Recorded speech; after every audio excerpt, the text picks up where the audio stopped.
Hello, ഞാൻ ഇന്ന് നിങ്ങളുടെ മുമ്പിലേക്ക് രണ്ട് വീഡിയോസ് ആയിട്ട് വന്നിട്ടുള്ളത്. ഒന്ന്, കേരളത്തിൽ കാസർഗോഡ് ജില്ലയിൽ നടന്ന ഒരു പിരമിഡ് ലീഗിൽ, അത് മഴയത്ത് എല്ലാം മഴ നനഞ്ഞ് ക്രിക്കറ്റ് കളിക്കുകയാണ്. മറ്റൊന്ന്, അബുദാബി 50 മില്യൺ കൂടുതൽ ക്രിക്കറ്റ് കളിക്കുന്നതാണ്. ഈ രണ്ട് വീടും കാലത്ത് ഫുട്ബോളിലേക്കാണ് യുവാക്കൾ പോകുന്നത്. അതിനിടയിലും ക്രിക്കറ്റിനെ സ്നേഹിക്കുന്ന യുവാക്കൾ ഇന്നും ക്രിക്കറ്റ് കളിച്ചു. ഈ കളി നടക്കുന്നത് അബുദാബിയിലാണ്.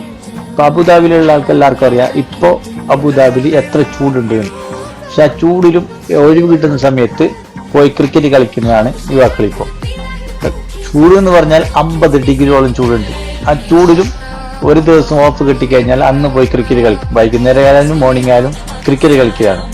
ഇപ്പോൾ ക്രിക്കറ്റ് എന്ന് പറഞ്ഞെങ്കിൽ ഒരാൾ ലഹരിയാണ്. പലരും ഇപ്പോൾ MDMഉം കഞ്ചാവും അത് ഇത് അടിച്ച് നടക്കുമ്പോൾ ഇപ്പോഴും 19 കിഡ്സ് ക്രിക്കറ്റ് കളിച്ച് നടക്കുകയാണ്. ലൈഫ് എന്ന് പറഞ്ഞാൽ ഒരു ഡ്രഗ്സ് അടിച്ച് കളയാനുള്ളതല്ല.